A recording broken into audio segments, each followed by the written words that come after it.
sekarang saya akan memulai dengan sebuah cerita. Mas, tolong diklik, Mas. Maaf. Ada cerita anak desa kaya dan anak desa miskin. Anak desa yang miskin itu siapa? Jamil Azaini. Saya dulu tinggal di tengah hutan di Lampung. Orang tua saya adalah orang tua termiskin kedua di kampung. Setiap saya tanya, Pak, siapa yang paling miskin? Bapak saya nggak pernah jawab. Baru setelah saya lulus dari IPB saya tanya, Pak, dulu yang paling miskin itu siapa sih Pak di kampung? Bapak saya menjawab, itu Mil, Hamdan ATT. Loh kok bisa begitu? Kan lagunya, aku merasa orang termiskin di dunia. Bapak peringkat kedua. Katanya. Saya tinggalnya di tengah hutan, kalau mau berangkat sekolah, sepatunya dilepas, diangkat begini. Kenapa? Karena melewati hutan belantara, basah kalau dipakai. Dan kemudian melewati sungai yang tidak ada jembatannya. Miskin, tapi walaupun kami keluarga miskin, orang tua saya punya kebiasaan. Apa? Sebelum kami tidur selalu dipanggil. Kaulan itu kakak saya, Jamil itu saya, Siti. Memang kita miskin harta, tapi jangan pernah miskin cita-cita. Nasihat bapak saya itu setiap malam diucapkan begitu sampai saya hafal. Maka suatu saat ketika dipanggil bapak saya belum ngomong, saya sudah ngomong. Kaulan, Jamil, Siti. Memang kita miskin harta, tapi jangan pernah miskin cita-cita. Langsung ditempeleng sama bapak saya. Kurang ajar. Kenapa Pak? Kurang ajar kamu. Bapaknya ngomong, kamu ejek. Dan sejak saya itu saya kemudian punya pikiran walaupun masih kecil. Jangan-jangan ini sesuatu yang berarti. Maka kalau saya membeli buku tulis, halaman depan selalu saya tulis. Nama saya Jamil, cita-cita saya insinyur pertanian. Ya. Kenapa saya ingin menjadi insinyur pertanian? Karena waktu itu saya hidup di dekat PTP 10 perkebunan karet. Orang yang sangat dihormati, orang yang sangat disegani adalah administrator kebun. Dan hampir semua administrator kebun itu adalah insinyur pertanian. Halaman pertama saya tulis, nama saya Jamil, cita-cita saya insinyur pertanian. Halaman kedua saya tulis ini, namaku Jamil, kalau besar nanti saya ingin menjadi insinyur pertanian. Bawahnya saya tambah, saya punya istri yang berambut panjang. Saya keliling Indonesia, tahu kota-kota di Indonesia. Ya. Itu tulisan saya waktu kecil dulu. Ya. Dan ketika kemudian SD, semua anak diminta maju, termasuk saya untuk membacakan cita-cita, saya maju. Nama saya Jamil, cita-cita saya insinyur pertanian. Teman sekelas saya ketawa. Anak wong melarat harus jadi insinyur pertanian. Anaknya orang miskin mau jadi seperti, nggak mungkin lah Mil, nggak mungkin. Dan guru saya manggil saya, Jamil, iya Bu, kalau punya cita-cita jangan tinggi-tinggi. Itu bagai pungut merindukan bulan. Sampai sekarang saya masih ingat wajah guru saya itu. Baju yang dipakai saya masih ingat. Dan begitu istirahat saya bilang, saya mau jadi insinyur pertanian. Nggak mungkin lah Mil, nggak mungkin. Yang bilang nggak mungkin saya tonjok. Berdarah. Dan akhirnya dia ngumpulin teman-temannya. Ternyata setelah teman-temannya kumpul, dia mengeroyok saya. Tahu saya mau dikeroyok, maka kemudian saya lari. Dan begitu saya lari, salah satu di antara mereka, namanya Wakisan, ngambil bambu dan kemudian dilempar ke saya. Ini ngenai kepala saya. Ini adalah pitak insinyur pertanian. Ya. Darahnya banyak, diperban masih ngalir. Akhirnya saya diantar pulang sama guru saya, datang ke rumah saya. Sampai rumah saya ceritakan kepada bapak saya. Dan bapak saya tidak menjawab pertanyaan apa-apa. Dia cuma meluk saya, Jamil, kamu mau jadi insinyur pertanian atau tidak? Mereka tidak peduli. Buktikan kepada orang-orang yang menghina kamu bahwa kamu bisa menjadi insinyur pertanian. Buktikan Mel.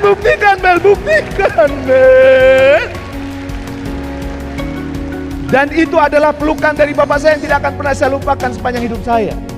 Dia tidak peduli bajunya terkena darah di kepala saya, dia hanya bilang, Mel, buktikan kamu bisa menjadi insinyur pertanian. Selamat. Tapi sejak kejadian itu saya jadi ragu juga, bener nggak bisa jadi insinyur pertanian? Maka halaman depan saya tulis, nama saya Jamil, cita-cita saya insinyur pertanian, garis miring dosen, garis miring guru. Ya. Dan saya ingin tanya, beberapa tahun kemudian apakah cita-cita itu tercapai? Saya bukan hanya menjadi insinyur pertanian, saya sekarang menjadi CEO di perusahaan saya. Saya punya 5 perusahaan. Ya. Saya punya 5 perusahaan dan saya juga sekarang kenapa? Oh, saya tahu bahwa salah satu yang memutus rantai kemiskinan adalah bisnis. Maka kemudian saya juga membina. Ada 138 pebisnis yang saya bina. Dulu modalnya 1 juta, 2 juta, 3 juta. Tahun lalu total asetnya sudah 13,2 triliun. Ya. Bukan hanya itu, karena saya tahu bahwa impian-impian itu bisa kemudian mengubah kehidupan. Saya juga mendirikan sekolah gratis di Lampung buat orang miskin. Muridnya lebih dari 1.600 orang. Kenapa? Saya tidak ingin masa depan anak-anak yang harusnya hebat, anak-anak yang luar biasa dirampas oleh orang-orang yang mengatakan mimpimu terlalu tinggi kali. Nah, karena setiap orang yang terus tumbuh itu punya. Dan bukan hanya itu, sekarang saya sudah nulis 10 buku. Buku pertama saya adalah Public Leadership. Padahal dulu guru saya bilang, Jamil, kamu gak punya bakat nulis. Sebab kalau kamu nulis apa saja, depannya pasti pada suatu hari. Ini yang ketawa berarti sama dengan saya. Yang ketawa ini, kalau saya kasih pensil, saya kasih kertas, saya bilang, tolong gambarkan pemandangan yang paling indah. Saya sudah tahu gambarnya. Gunung, sawah, matahari terbit, ada awan, ada 3 burung terbang. Ya.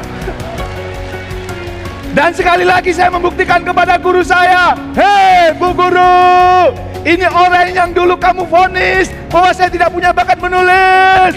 Aku sudah menulis Bu Guru.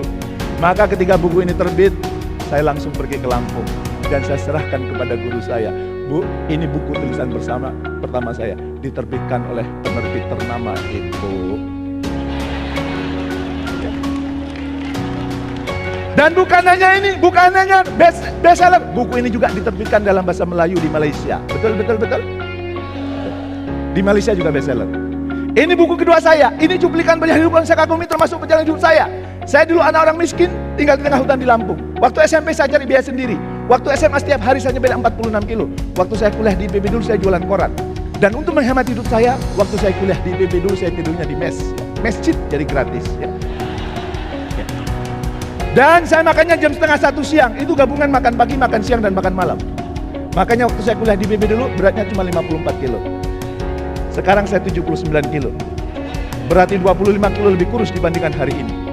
Makanya kalau anak saya ngeliat foto saya waktu kuliah, dibilang, Pak, Bapak ini waktu kuliah kurus kering, tinggal tulang sama kentut. Kalau Bapak kentut, tulangnya rontok. Dan akhirnya tanya sama ibunya, Mama, apa yang menyebabkan Mama mau sama Bapak? Bapak ini jelek, kurus lagi. Apa jawaban istri saya? Nah, hidup adalah pilihan. Dan salah satu pilihan terberat yang pernah Mama ambil, itu menikahi bapak kamu itu. Cuplikannya di sini. Ya.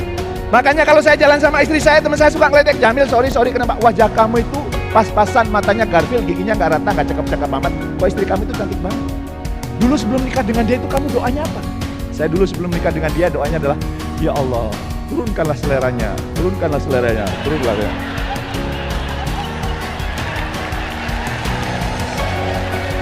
Kan nggak mungkin doanya, ya Allah, gantengkan saya. Yang cocok adalah turunkan. Dan orang yang sama akhir tahun 2012 ketemu saya di Botani Square di Bogor. Tahu Botani Square? Botani Square itu pusat perbelanjaan. Saya sedang belanja sama istri saya sedang mesra gini. Tiba-tiba teman saya bilang, Mil, lu emang gila. Kuliah temennya belum nikah, lu sudah nikah. Saya dulu menikah masih kuliah ya. Usia 22 tahun saya menikah. Ya. Sekarang di pusat perbelanjaan istrinya lo gandeng mesra. Ini bukan masalah digandeng mesra ini. Ini kalau gandengannya lepas, belanja dia. Maka ibu-ibu kalau digandeng mesra suaminya jangan GR. Itu supaya enggak. Dan kita sebagai suami sudah tahu triknya. Oh, ini depan outlet yang disenengin istri. Maka jalannya kita percepat ya.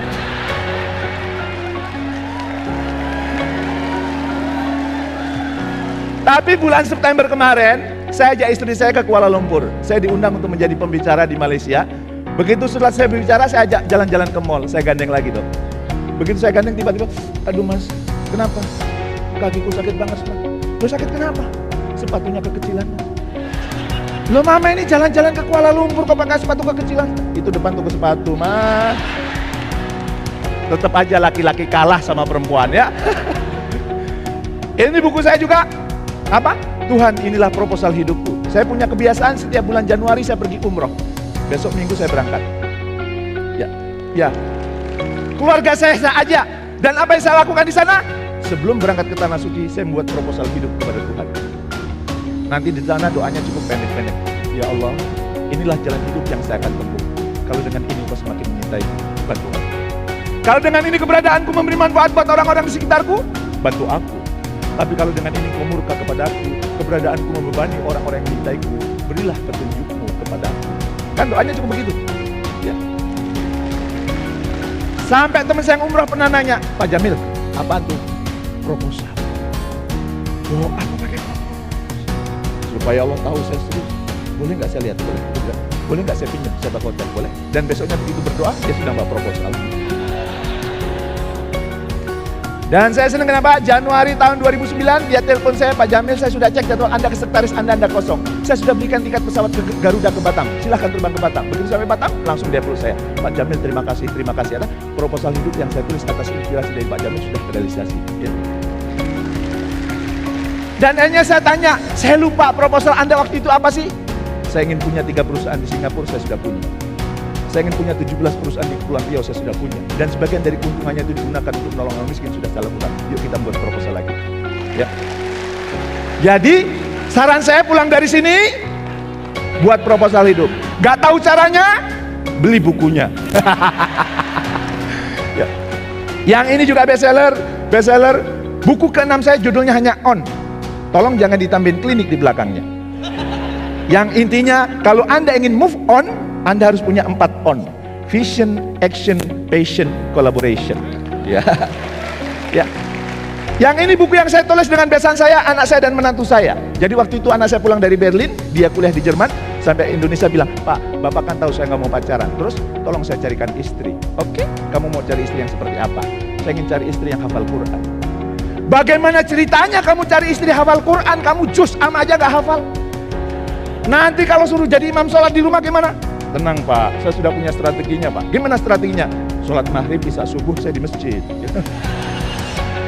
Dur asar di rumah kan gak bersuara.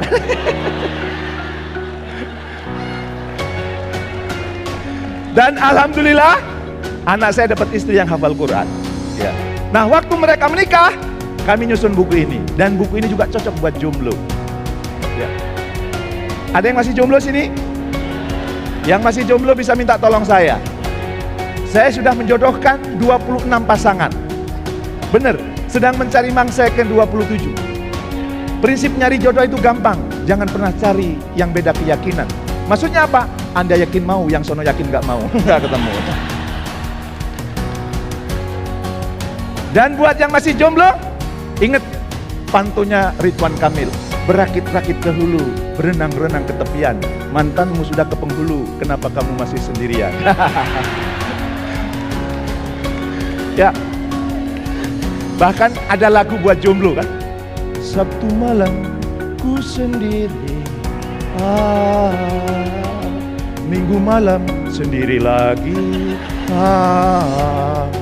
Senin malam masih sendiri, sampai Jumat. Nanti Sabtu diulang lagi. Ini buku saya juga bestseller, ini juga bestseller, dan buku terakhir saya Speak to Change. Ngomong itu yang mengubah, ngomong jangan asal ngomong. Kenapa? Karena ada pepatah mengatakan, satu peluru hanya bisa menembus satu kepala, tapi satu kata bisa menembus jutaan kepala. Ya. Maka kalau Anda mau presentasi meyakinkan orang, hei gabung di bisnis Anda, maka presentasinya yang change, yang mengubah. Jangan asal gedabrus. Gedabrus itu ngomong doang. Ya. Harus kemudian sesuatu yang memberikan perubahan. Kenapa? Karena ketika kita mengajak orang untuk kemudian berkembang, bukan semata-mata untuk kita, supaya mereka tumbuh, berkembang, maju. Sepakat? Setuju? Dan alhamdulillah, orang yang dulu dilecehkan bahwa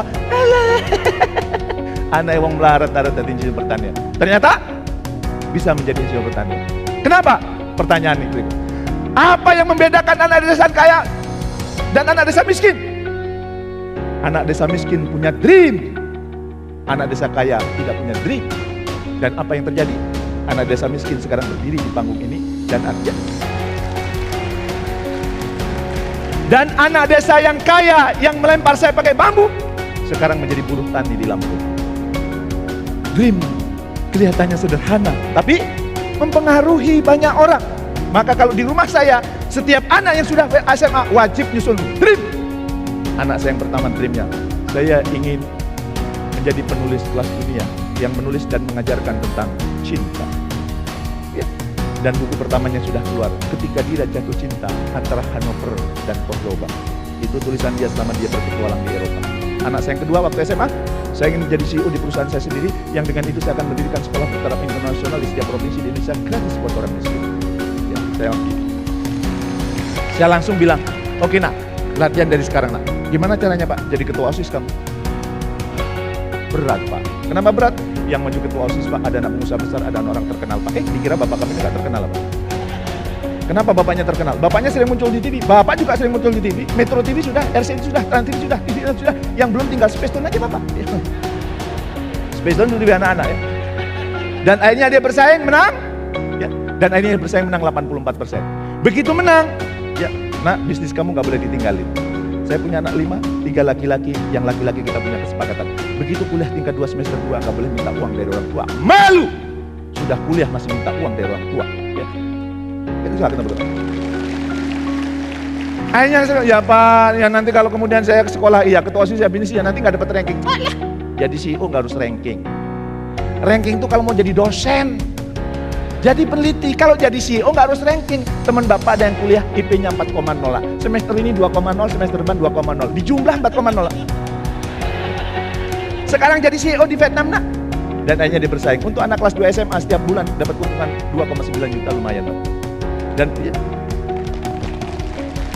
Dan begitu bagi rapot bener, ranking 23 dari 24 siswa. Akhirnya saya bilang ini, nggak apa-apa ya nak, yang penting bukan paling bontot.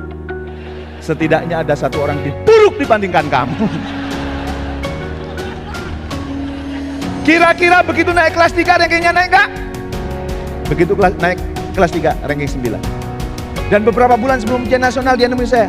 B, dia ngambil saya kadang bapak kadang babi. Ada Pak? Kan babi tahu saya ingin jadi CEO kelas dunia. Terus boleh dong pergaulanku internasional. Maksud kamu boleh dong kuliahku di Jerman. Boleh nak? Syaratnya satu, kamu lulusan terbaik.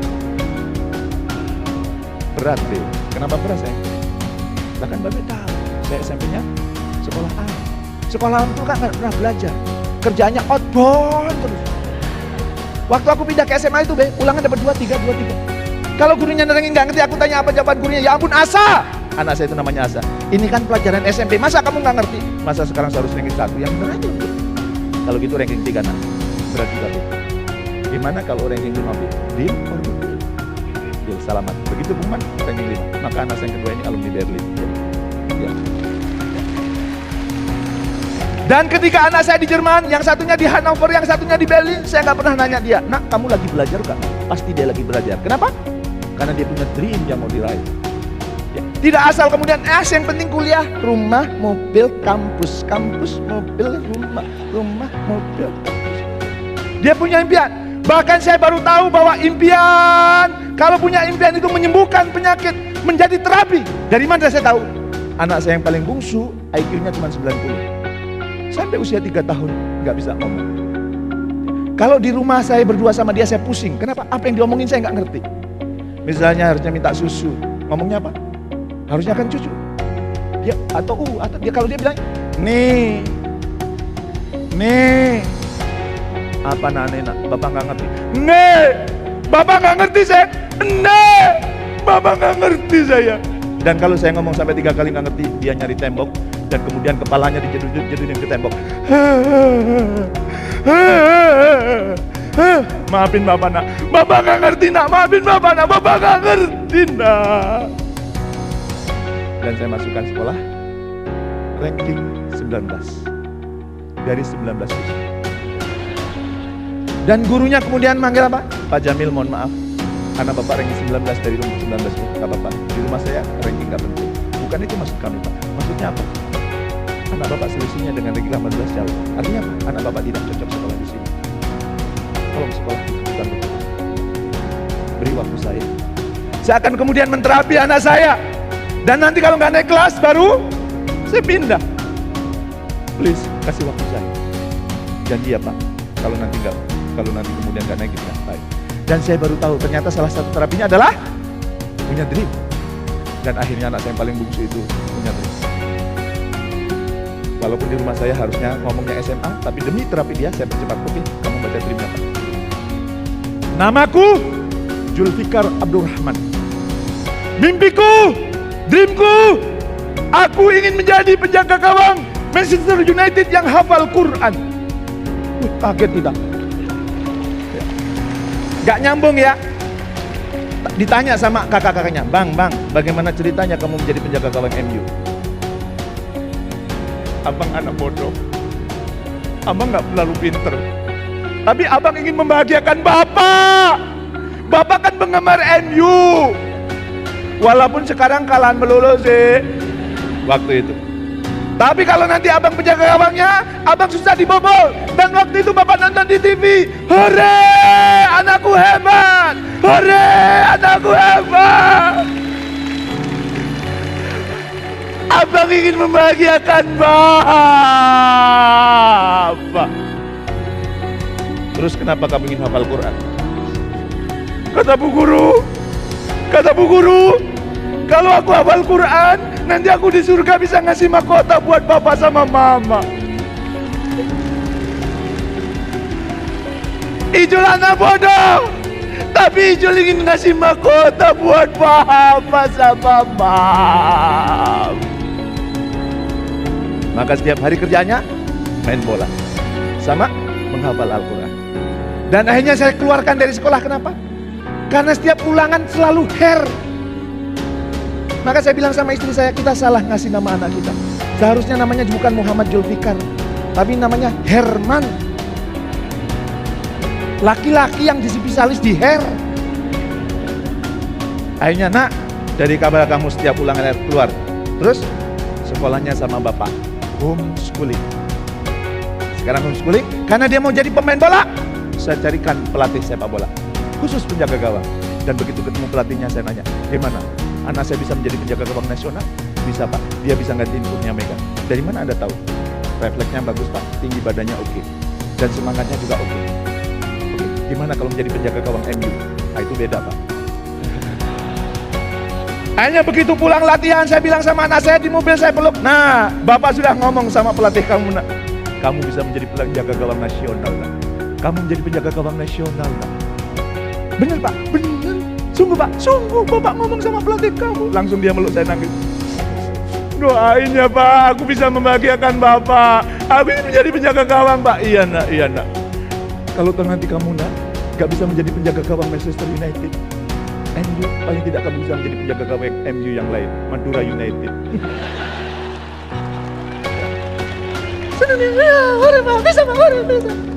Dan sekarang anak yang dulunya IQ-nya 90, gak percaya diri, sekarang dia sudah percaya diri. Kenapa? Dream. Jangan sampai anak Anda punya dream, bapak mamamu orang susah. Gak usah tinggi-tinggi, nanti kalau jatuh sah. Justru dream itu harus juga. Sepakat? Setuju?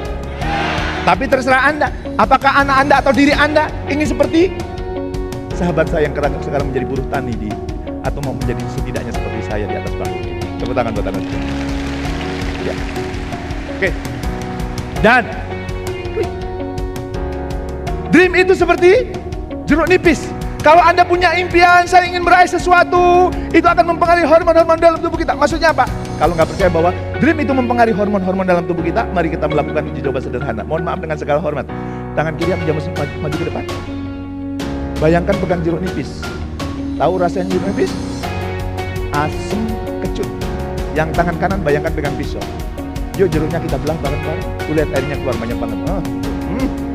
Dan kemudian jeruknya kita jilat. Gimana rasanya? Asam. Jeruknya ada nggak? Apa yang kita pikirkan mempengaruhi hormon-hormon dalam tubuh kita. Ya. Maka kalau di ruangan ini ada yang berpikir, hei, aku ini turunan orang miskin, bapakku miskin, mbahku miskin, saudaraku miskin, bahkan di dalam tulangku ada tulisannya miskin. Maka sampai meninggal, miskin benar. Dan di ruangan ini kalau berpikir, yes, target gue tercapai, yes, target gue tercapai, yes, Pertemuan tahun depan Milagros saya akan berdiri di atas panggung. Dan itu mempengaruhi hormon-hormon dalam tubuh Anda. Tapi kalau ada ngapain di atas panggung? Anda tidak akan pernah naik panggung. Kenapa? Dream itu mempengaruhi hormon-hormon. Kalau dalam bahasa agama apa? Tuhan itu sesuai dengan prasangka hambanya. Kalau Anda berprasangka sukses, Anda sukses. Ya. Kalau Anda berprasangka, aduh berat hidup ini, maka hidup Anda berat. Maka kemudian, saya dulu pernah punya prasangka. Apa prasangka saya? Saya nggak mau punya duit banyak, kenapa? Duit itu sumber perpecahan, duit itu sumber maksiat, duit itu urusan dunia. Dan saya tidak pernah punya duit banyak. Sekarang prinsip hidup saya harus punya duit sebanyak-banyaknya. Kenapa? Buat bantu orang, buat nolong orang, buat mensupport orang. Ya. Dan alhamdulillah, Allah Tuhan yang Maha Kuasa karuniakan ke saya duit yang banyak. Sampai saya tidak tahu berapa saldonya. Kan untuk tahu Anda orang miskin atau kaya gampang kan? Kalau Anda masih ingat jumlah saldonya, Anda masih miskin.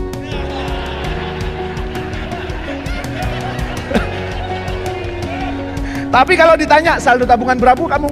Aduh nggak tahu ya, saya punya ada 4 bank itu beda-beda, saya nggak tahu. Ya yang jelas di atas 1 M lah ya. Tapi kalau masih tahu, bahkan komanya tahu, masih miskin. Oke.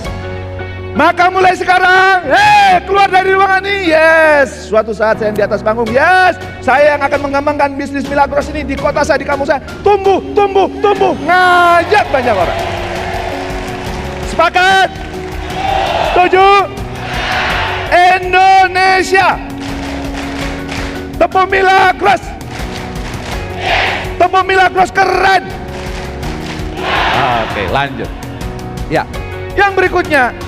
Dream itu juga seperti hiu kecil. Apa hiu kecil? Anda tahu orang Jepang paling suka makan apa? Makan hiu bukan? Makan ikan. Karena orang Jepang mania ikan, lama-lama persediaan ikan di sekitar laut Jepang menipis. Dan para nelayan kalau nangkap perlu ke tengah laut. Karena kemudian ikannya makin menipis, nempuh nyarinya perlu waktu yang lama. Dibawa ke darat dijual. Laku? Enggak, ikannya sudah bau. Maka para nelayan Jepang berpikir bagaimana caranya supaya ikan ini nggak bau. Kapalnya masih ada, dikasih freezer. Ikannya ditangkap, masukkan freezer. Ikannya ditangkap, masukkan freezer. Ikannya ditangkap, masukkan freezer. Dibawa ke darat dijual. Laku? Enggak. Orang Jepang tidak suka ikan yang sudah dibekukan. Kurang enak. Maka para nelayan Jepang berpikir bagaimana caranya supaya ikannya nggak beku. Freezernya dibuang, diganti kolam. Ikannya ditangkap, masukkan kolam. Ikannya ditangkap, masukkan, bergerak dia ke sana kemari. Tapi karena kemudian lama-lama ikannya males. Dibawa ke darat dijual, laku? Laku tapi harganya murah. Kenapa? Orang Jepang tidak suka ikan yang males. Ikan yang males rasanya nggak legit, ikan yang males rasanya nggak mempur. Maka kemudian para nelayan Jepang berpikir bagaimana caranya supaya ikan ini bergerak. Kolamnya tetap ada, ikan yang ditangkap masukkan kolam, ikan yang ditangkap masukkan kolam, bergerak dia ke sana. Begitu ikan itu sudah mulai males, nelayan itu melepaskan hiu kecil di dalam kolam itu. Melihat di belakangnya ada hiu, ada hiu lari, ada hiu lari, ada hiu lari, ya, lari terus. Dan kemudian dibawa ke darat dijual, laku, harganya mahal. Kalau Anda harganya ingin mahal, jangan males, terus bergerak. Dan salah satu yang menjadi hiu kecil adalah dream. Orang yang punya dream, maka dia akan merasa kemudian terkejar terus oleh hiu-hiu kecil. Maka pulang dari sini, pastikan bahwa Anda punya hiu kecil namanya kurang keras namanya. Tepuk tangan buat Anda semua. Ya, dan ingat pernyataan Profesor Hamka. Kalau hidup hanya sekedar hidup, kera di hutan juga hidup. Kalau kerja hanya sekedar kerja, kerbau di sawah juga kerja. Kita bukan kera, kita bukan kerbau. Kita adalah manusia. Pertanyaan saya, apa yang membedakan kera, kerbau, dan manusia normal? Yang membedakan kera, kerbau tidak punya dream, manusia normal itu harusnya punya dream. Berarti kalau Anda nggak punya dream, sesungguhnya Anda nggak normal. Melakukan aktivitas nanti cuma rutin. Akhirnya apa? Seperti kayak Buya Hamka. Kita hanya robot-robot berbentuk manusia, dan itu sesungguhnya kita tidak mensyukuri nikmat yang telah Tuhan berikan kepada kita. Sepakat? Setuju? Maka kemudian, jelas. Saya begitu sudah masuk IPB, peluang Institut Pertaniannya sudah kelihatan kan? Saya nyusun dream yang baru. Tahun 90 kan muncul TV ya, RCTI, SCTV ya. Dan saya membuat dream, saya tulis di rumah, di kamar kos saya. Saya menjadi pembicara di TV dan tulisan saya dimuat di berbagai media massa. Teman saya bilang, Mil, dari mana kamu mau masuk TV? Wajah kamu itu gak foto Jenny. Gak mungkin lah, Mil. Dan gimana kamu mau jadi tulis koran? Kamu gak punya bakat nulis. Paling kamu dimuat di Nah Ini Dia, pos kota. Nah Ini Dia itu pos kota, isinya kalau gak kriminal seks. Saya jadi mikir apa wajah saya ini agak porno apa gitu ya. Tapi saya bilang, saya buktikan. Saya akan dimuat, saya akan tampil di TV.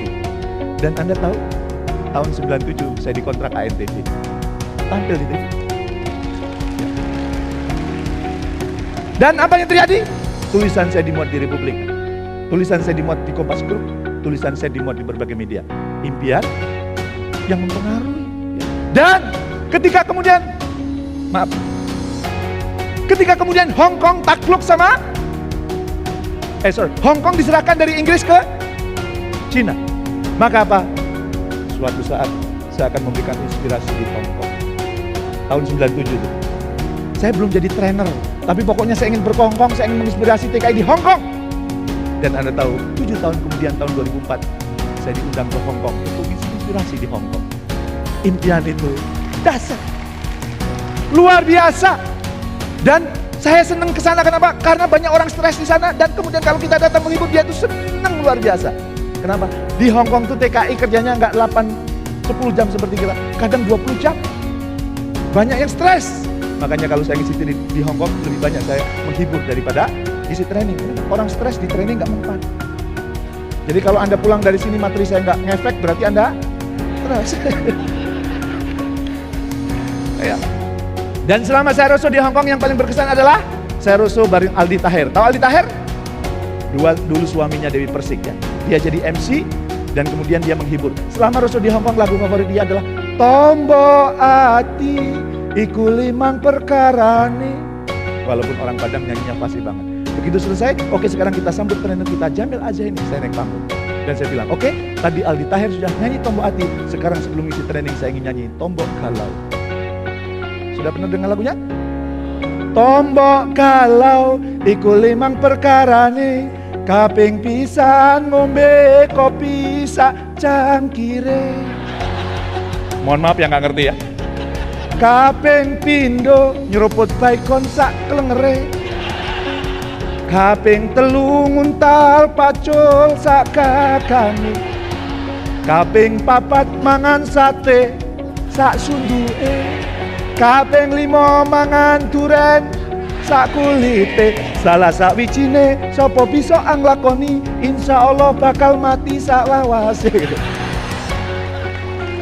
Ya. Oke. Pertanyaannya renungan nih. Dream seperti apakah yang bisa mengantarkan kepada kehidupan yang terbaik? Kenapa? Kenapa histeris, Pak? Yang gak ngerti artinya tanya sebelahnya ya. Saya ingin tanya kepada Anda, dream seperti apakah yang bisa mengantarkan kepada kehidupan terbaik? Apakah setiap dream bisa mengantarkan kepada kehidupan terbaik? Maka saya ingin tanya sebelum Anda salah ya. Sebagaimana ini, kenal ini? Robin Williams untuk seorang artis sukses. Bagaimana mengakhiri hidupnya? Bunuh diri. Apakah dia sukses? Dalam urusan karirnya apakah dia sukses? Apakah dia bahagia? Hati-hati, dia punya dream ingin menjadi pemain film. Begitu sudah jadi pemain film, bunuh diri. Nih, ya. Siapa? Whitney Houston. Apakah dia sukses? Sukses, dapat 7 Grammy Award. Apakah dia bahagia? Tidak, karena dia mengakhiri hidupnya overdosis. Maka pertanyaannya, lalu dream seperti apa yang dibutuhkan, Pak? Supaya saya tidak seperti mereka, Pak. Maka pada kesempatan kali ini saya berbagi, Dream yang dibutuhkan adalah mencerminkan kalau itu tercapai, Anda sukses sekaligus mulia. Supaya nggak salah, apa itu sukses? Sukses itu orang yang empatannya tinggi. Harta, tahta. Kalau wanita naksir wanita itu jeruk makan jeruk, Pak. Ini kelihatannya waktu mudanya playboy ini. Harta, tahta, kata cinta. Harta, tahta, kata cinta diperoleh dengan core kompetennya, dengan kemampuannya, bukan dengan filosofi kata meloncat. Tahu filosofi kata meloncat? Sikut kanan, sikut kiri, injek downline, jilat upline. Bukan dengan cari dengan core kompetennya. Bukan dengan orang modal. Nazarudin, tahu Nazarudin? Orang-orang berlomba menjadi hamba Allah, hamba Tuhan, dia hambalang, maka masuk penjara dia. Bukan juga modal Melinda Di, tahu Melinda Di? Baru-baru ini habis ditangkap ibunya di penjara. Nah, ibu sudah bilang sama kamu, kalau pakai sanggul jangan di kepala. Kalau pakai sanggul di kepala jangan di tempat lain. Bukan dengan cari, tapi dengan core kompetennya. Kalau Anda mau bersaing bisnis, dapat hartanya bertambah, kedudukan Anda naik, omongan Anda didengar orang, cinta Anda dicintai oleh tim Anda, maka itulah sukses. Tetapi ternyata kalau Anda dapat ini, tidak akan mengantarkan kebahagiaan. Yang mengantarkan kebahagiaan yang mana? Kalau Anda disertai dengan yang berikutnya, yaitu mulia. Apa yang itu mulia? Harta, tahta, kata, cinta yang sudah Anda peroleh, jangan lupa dijadikan sumber manfaat buat orang-orang di sekitar kita. Sesungguhnya orang paling mulia di antara kita adalah yang paling banyak memberi manfaat buat orang lain. Sepakat? Setuju? Maka nasihat saya, kalau punya dreamnya kurang. Kalau punya dreamnya gimana kalau ini sekarang menjadi kesepakatan di Milagros? Kalau ditanya, apa kabar Anda hari ini? Sukses, mulia. Sukses setinggi-tingginya, Anda dapatkan. Begitu kemudian dapat mulia. Sepakat? Kita praktik. Apa kabar Anda siang ini? Apa kabar Anda siang ini? Tepuk tangan buat Anda semuanya. Angkat tangannya. Tepukan sebelah. Bro. Mulai hari ini bro. Sukses mulia bro. Gak cukup hanya sukses bro. Sukses mulia. Tepuk tangan buat Anda semuanya. Ya. Dan sukses mulia itu seperti orang bernapas. Sukses. Kemudian mulia. Hidup gak boleh cuman mate. Hidup juga gak boleh cuman belum sukses sudah belagu mendirikan panti asuhan, panti jompo, akhir bulan cari sumbangan ke sana kemari, pakai lagu lagi. Ya dana, ya dana, ya dana, ya dana, dana. Maka kehidupan proyek sukses mulia. Apa kabar Anda siang ini? Sukses mulia. Sukses mulia seperti orang bernapas. Sukses mulia, sukses mulia, sukses mulia, sukses mulia. Enggak boleh Anda sukses. Kapan mulianya? Nanti kalau saya sudah naik panggung. Berarti apa? Orang-orang Milagros itu selain kemudian bisnisnya berhasil, berarti apa? Anggota timnya juga berhasil. Tidak boleh Anda bisnis sendirian, berhasil sendirian. Karena kalau Anda berhasil sendirian itu namanya sukses doang. Dan boleh jadi di masa itu Anda bunuh diri atau overdosis. Maka Anda harus mulia apa? Memberi manfaat buat sekitar Anda. Sepakat? Setuju? Saya kasih kata kunci. Mana Pak yang disebut pemimpin sukses? Saya ibaratkan pakai kereta. Di Indonesia kereta paling cepat apa? Argo Lawu, Argo Bromo. Jakarta Surabaya ditempuh berapa lama? Rata-rata 10 jam. Saya punya bisnis di Surabaya. Jadi kalau saya kehabisan tiket, saya sering naik kereta. Rata-rata 10 jam. Kereta itu bisa jalan karena ada apanya? Rel pasti Pak. Ada lokomotifnya. Lokomotifnya ada di mana? Depan. Kalau lokomotifnya rusak, keretanya jalan nggak? Itulah leader masa lalu, leader Argo Bromo. Semuanya tergantung pada dia. Kalau leadernya sakit, bisnisnya nggak jalan. Itu leader Argo Bromo. Tahun 2012 saya pergi ke Jepang. Ya, Saya naik kereta jarak tempuhnya sama Jakarta-Surabaya, tapi hanya ditempuh dalam waktu 2 jam. Karena saya naik Shinkansen. Pertanyaan saya, di mana lokomotifnya? Lokomotif Shinkansen ada di setiap gerbong. Apa pelajarannya? Kalau Anda larinya ingin cepat, maka ciptakan leader-leader di setiap gerbong. Jangan cuma sendirian, sepakat? Setuju? Apa kenapa gitu? Leader yang baik itu melahirkan leader, bukan menghasilkan follower. Sepakat? Setuju? Dan itulah leader sukses mulia, bukan leader Argo Bromo. Angkat tangannya, tepukan. Friend, jangan lupa jadi leader Shinkansen,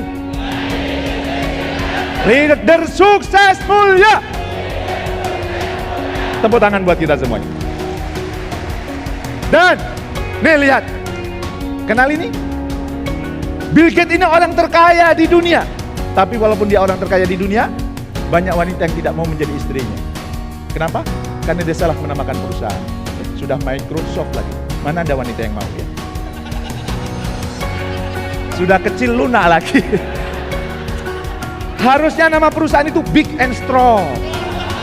Bila perlu, Law. Lah ini Microsoft. Microsoft itu bahasa Jawanya mengkeret.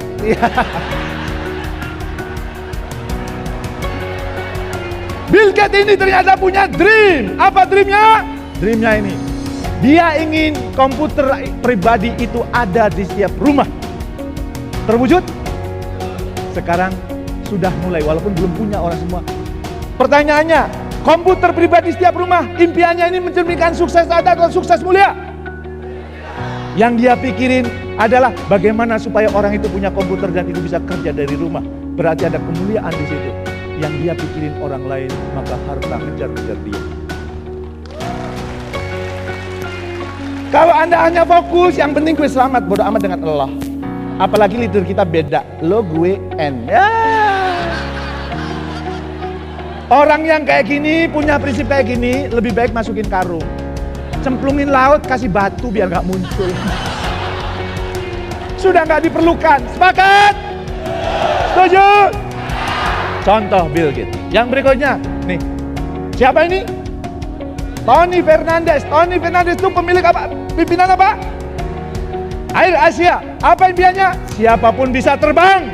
Akhirnya dia menciptakan orang miskin bisa terbang naik kereta, naik pesawat, tidak dikasih makan. Bahkan teman saya pergi ke Manila cuma 87.000. Air Asia, kenapa? Daripada kursinya kosong dijual cuma 87.000. Yang dia pikirin siapa? Orang lain. Dan begitu dia mikirin orang bisa terbang, Air Asia bertahan. Bertahan. Hati-hati kalau Anda bisnis, yang penting gue selamat, bodo amat dengan Allah. Dan kalau kayak gitu langsung dibilangin apa? Argo Bromo lo, Argo Bromo. Argo Bromo, bro. Di Milagros ini semuanya harus menjadi leader Shinkansen. Sepakat? Setuju? Anda berhasil dengan memberhasilkan orang lain. Ya. Dan nih, kenal ini? Mark Zuckerberg apa impiannya? Membuat semua orang terhubung. Facebook hanya terhubung satu dengan yang lain. Yang dipikirin siapa?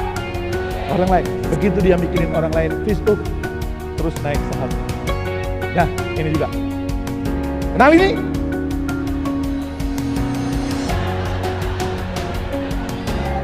Saya datang ke rumahnya Eyang Habibie. Eyang, apa yang sekarang Eyang lakukan setiap hari? Saya sedang menyiapkan hidup untuk dimensi lain. Dan kehidupan di dimensi lain itu, saya ingin ketemu dengan Ibu Ainun Habibie. Dan karena Ibu Ainun Habibie itu wanita solehah, maka setiap hari sekarang 50% waktu saya gunakan untuk membaca Al-Quran. Dan 50% saya gunakan untuk membuat pesawat supaya pulau-pulau di Indonesia semuanya terhubung satu dengan yang lain.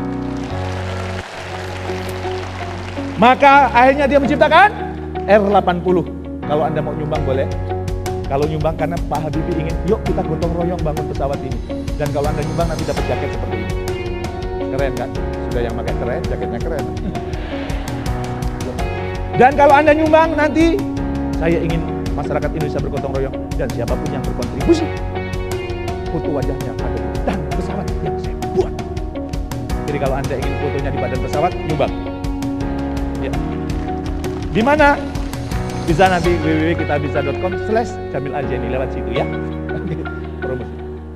Yang ini adik kelas saya di IPB Bogor, namanya Elang Gumilang. Maka gara-gara Elang Gumilang ini IPB singkatannya berubah menjadi Institut Properti Bogor. Karena dia bisnisnya properti. Gara-gara saya menjadi pembicara, Institut Pembicara Bogor. Gara-gara Taufik Ismail itu penyair alumni IPB jadi penyair, Institut Penyair Bogor. Gara-gara Yana Yulio itu penyanyi, alumni IPB, Institut Penyanyi Bogor. Dan terakhir Pak SBY itu S3-nya dari IPB. Maka IPB itu singkatannya dari Institut Presiden Bogor. Pokoknya alumni IPB itu serba bisa, kecuali pertanian. Ya. Tapi saya ingin nanya, mana perguruan tinggi yang paling hebat di Indonesia? IPB bukan, Unpad bukan, UGM bukan. Yang paling hebat adalah Undip. Kenapa? Karena seluruh perguruan tinggi di Indonesia milik Diponegoro. Undip, Universitas Diponegoro. Unpad, Universitas papanya Diponegoro. UI, Universitas ibunya Diponegoro. IPB, Institut Pak Le dan Bu Le-nya Diponegoro. ITB, Institut Tante dan Budenya Diponegoro. Termasuk UGM ada singkatannya Universitas Grandmother-nya Diponegoro. Ya. Apa yang dia lakukan? Dia mendirikan perusahaan yang bisa memperkerjakan 100.000 orang. Maka walaupun usianya baru 29 tahun, dia sudah punya bisnis 10 triliun. Yang dipikirin siapa? Yang dipikirin 100.000 orang untuk menyerap pengangguran. Dan ini juga, kenal ini? Ojek. Apakah bisnisnya ojek? Gak punya ojek. Apakah bisnisnya restoran? GoFood. Saya tahu GoFood gara-gara anak saya. Pak beli makanan apa? Ya Allah nak, hari Minggu nak, gak ada driver nak. Bapak gak mau ngantar kamu ke kota. Macet, Bapak trainer bukan driver. Hanya bilang, siapa yang minta diantar Bapak? Gaul dikit nah apa Pak? Pesen Pak GoFood. Kan rumah kita di kampung jauh dari kota. Dari Bogor. Kan bisa dari Depok. Dari Depok kan juga jauh. Ya nggak apa-apa Pak, itu fasilitas GoFood. Ya udah kamu pesen. Kayaknya pesen. Gak lama kemudian datang. Tuh nak pesanan kamu datang. Bapak yang nyambut apa? Kan kamu yang pesen. Ya kalau aku yang nyambut kan aku harus keluar rumah Pak. Keluar rumah kan harus pakai kerudung. Bapak napa sih? Anda tahu maksudnya? Suruh bayar. Begitu saya keluar, Allah pesanannya banyak banget. Berapa ini? Sekian ratus ribu. Ongkosnya berapa? 10.000. Sampai dari mana kok ongkosnya 10.000? Dari Depok. Depok rumah saya kan jauh. Kok cuma 10.000? Gimana lagi Pak, itu aturan perusahaan. Gak tega dong saya. Saya kasih uang 50.000. Kaget dia. Langsung dia meluk saya. Lupa di kepalanya ada helm. Jedot. Gara-gara dia, maka saya tidak akan pernah lupa GoFood. Gara-gara GoFood kepalanya. Anda yang tinggal di kota besar, rumahnya berantakan, gak punya pembantu, gak usah pusing. Gara-gara Nadim bisa go clean. Anda yang hobinya pijet, gak perlu ke panti pijet. Go massage. Tadi malam saya go massage di rumah. Ya, lebih aman di rumah. Ya. Anda yang malas ke salon, takut nanti ketemu LGBT, gak jelas gitu. Anda bisa pesan go glam. Anda yang hobinya pindah kontrak rumah, gak usah nyari call diesel bak terbuka ke pasar. Go box. Anda yang belum punya website, belum punya blog, bisa pesan blog.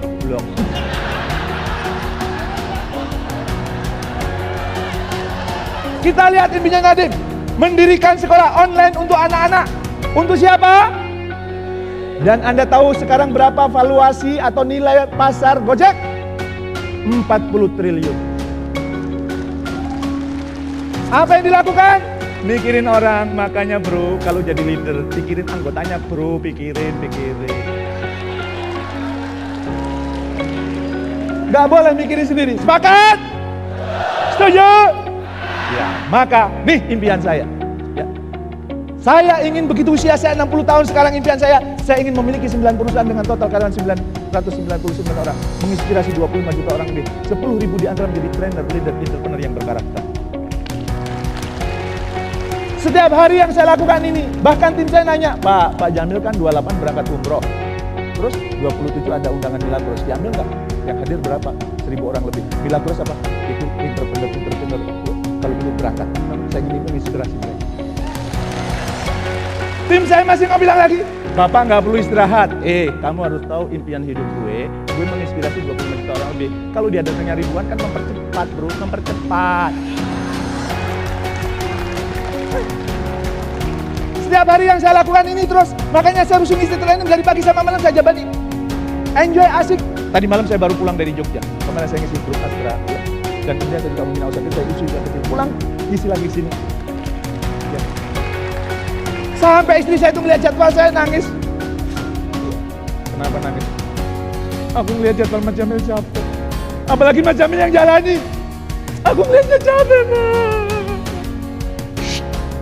Suaminya banyak order, jangan ngeluh. Order apaan ini? Ada undangan masjid, ini ada gereja, ini ada sekolah nih, ini ada LSM, itu gratis tuh. Enggak, itu bayarannya mahal. Gak mungkin lah Mas. Mahal Mama. Berapa emang bayarannya? 2M. Gak mungkin lah Mas. Iya. Makasih Mas, 2M. Ya kan? Nanti ngisi yang berikutnya 4M. Makasih Mas, maaf terepotkan. Ya. Banyak Ma, banyak, gak usah khawatir. Apa aku pernah nganterin Mas Jamil ke beberapa kota. Begitu masuk Garuda Lounge, petugasnya udah bilang, Pak Jamil kemana lagi? Tiap hari naik pesawat. Petugas Garuda Lounge-nya sampai hafal Pak. Dan aku pernah nemenin Mas Jamil nonton bioskop. Begitu duduk di gedung bioskop, Mas Jamil nyari sabuk pengaman, dikira pesawat kali. Dan akhirnya Pak, ya udah kalau ngelihat suami capek, ambil minyak tawon pijitin suami. Dan akhirnya dia ambil minyak tawon, pijitin bagian belakang. Begitu bagian belakang selesai, diputar sama dia. Yang ini tidak boleh diceritakan. Masih ada yang jomblo. Masih ada yang belum tahu fungsinya. Dikira hanya untuk pipis doang itu.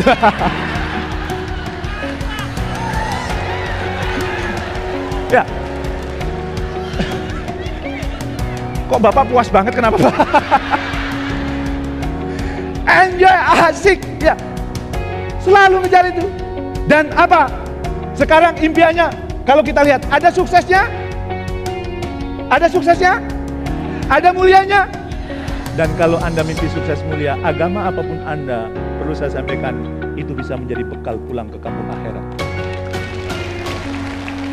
Maka kalau suatu saat saya meninggal, ditanya oleh Tuhan Yang Maha Kuasa, Jamil, apa yang kamu lakukan di muka bumi sehingga ada alasan bagiku memasukkanmu ke dalam surga? Saya punya jawaban, ya Tuhanku, bukankah aku sudah menyediakan lapangan pekerjaan buat 999 orang, menginspirasi 25 juta orang lebih, 10.000 di antara menjadi trainer, leader, entrepreneur yang berkarakter. Pantes dong aku minta surga darimu ya Tuhan.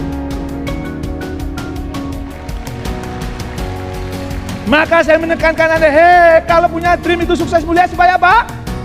Menyelamatkan kehidupan Anda di dunia dan kehidupan setelah dunia. Sepakat? Setuju? Istri saya juga ketika saya meninggal dia akan datang. Suamiku, aku tidak menyesal menjadi wanita di balik perempuan.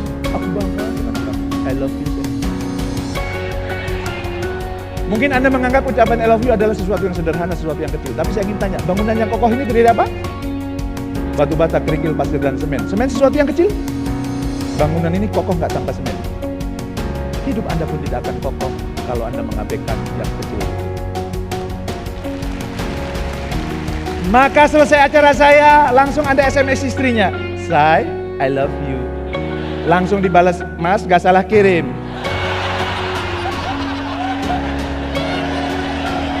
Tumben-tumbennya bilang I love you. Ada apa ini? Yang lebih parah istrinya nanya, mohon maaf ini nomor HP siapa ya? Ya, loh iya dong. Buat yang laki-laki saya ingatkan ya. Di balik laki-laki yang hebat, ada wanita yang hebat, yaitu ibu dan istrinya. Di balik laki-laki yang kacau, ada wanita yang kacau, yaitu selingkuhannya. Kalau saya tambah, di balik laki-laki yang hebat, terdapat beberapa wanita yang menyesal karena dulu telah menolak cinta saya. Saya pernah ditolak 7 kali, dan saya yakin 7 wanita itu sekarang menyesal. Maka kalau ada yang pernah menolak Anda, buat mereka menyesal. Salah satunya dengan apa? Salah satunya dengan bisnis Anda terus bertumbuh, terus berkembang. Saya tahu menyesal dari mana? Karena salah satunya pernah ketemu saya di bandara. Jamil ya? Boleh nggak aku meluk? Sorry, bukan mahram. Walaupun dalam hati cantik juga ya. Saya manusia biasa ya. Terus dia bilang, Mil, gue mau jujur sama Allah. Apa? Salah satu penyesalan hidup gue pernah nolak Allah. Terlambat. Dan karena saya impiannya ini, maka mohon maaf, kalau istri saya membangunkan saya pagi-pagi, gimana caranya? Kalau saya males, Mas, bangun Mas, berdoa kepada Tuhan sebelum subuh. Capek Mas. Katanya ingin menginspirasi 25 juta orang lebih, melahirkan kader 10.000. Kalau nggak berdoa sama Tuhan nggak dikabulkan Mas. Bangun Mas. Kira-kira bangun nggak? Sebagai seorang muslim, saya bangun sholat tahajud. Begitu salam, saya lihat, istri saya ikut sholat. Cantik banget. Akhirnya sholatnya nggak lanjut.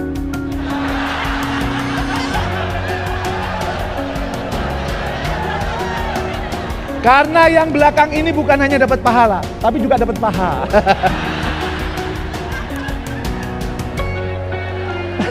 Maka sekali lagi, ya, tuliskan dream Anda. Kalau saya nulis dream itu syaratnya cuma 3. Yang pertama, spesifik. Jangan sampai nulis dream gini, saya ingin menjadi manusia yang berguna bagi nusa, bangsa, dan agama. Itu yang kayak gitu susah tercapai. Spesifik dah. Selain spesifik, menggairahkan. Dan kemudian, sukses mulia. Sepakat? Setuju?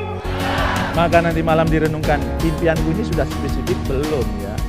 Sudah kemudian menggairahkan belum ya? Sudah sukses mulia belum ya? Dan saran saya begitu Anda tulis, segera presentasikan kepada anggota keluarga supaya mereka tahu dan mereka mensupport Anda. Tepuk tangan buat Anda. Maka sesi ini akan saya tutup dengan quote yang saya rumuskan khusus buat teman-teman Milagros. Ya, nih. Saat Anda tidur tidak harus bermimpi, tetapi saat Anda bangun wajib bermimpi. Sepakat? Setuju? Angkat tangannya. Bro, bangun bro. Karena lo bangun, punya mimpi bro. Punya mimpi bro. Dan mimpinya supaya Anda bahagia adalah sukses mulia. Apa kabar Anda siang ini? Kurang keras. Apa kabar Anda siang ini? Apa kabar Anda siang ini? Terima kasih. Assalamualaikum warahmatullahi wabarakatuh.